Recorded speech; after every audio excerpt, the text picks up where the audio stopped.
Ivy Millbrook should have been working. Instead, she was staring at the backside of the man she'd lusted after since the day he'd moved to Thistle Hill. A year was a long time to go hungry, but Seth was tougher than a cheap cut of meat. Since her livestock needed feed, and Seth was the only game in town, Ivy had no choice but to respect his preference to sit tight as friends. Plus, he was a genuinely nice guy, damn him. When he turned and caught her staring, the flare of heat in his brown eyes stirred up a jittery warmth in her belly. But then he looked away, and a squeeze of panic put a hitch in her breathing.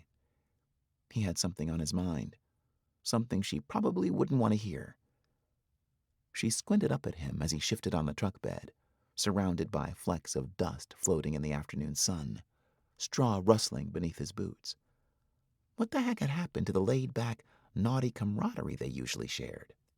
He lifted his ball cap away from his hair and swiped an arm across his forehead, resettled his hat, and finally returned her stare, his own gaze reflecting half amusement, half frustration, and half speculation.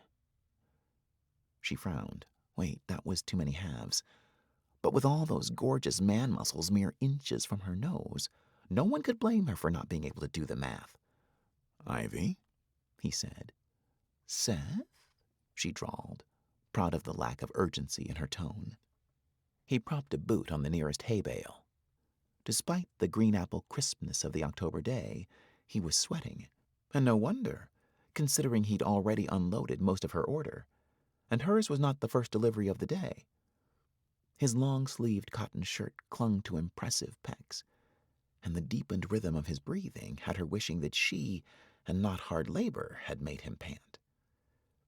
An explicit mental image of just how she might achieve that shoved her own lung action toward the red zone. A swell of lust left her fidgeting. She shifted her thighs against the ache, and Seth made a growling sound of impatience. "Are you going to just stand there eyeing my ass, or are you going to help?" The warning behind his words kept her from pointing out that he'd turned around. It was no longer his ass claiming her attention.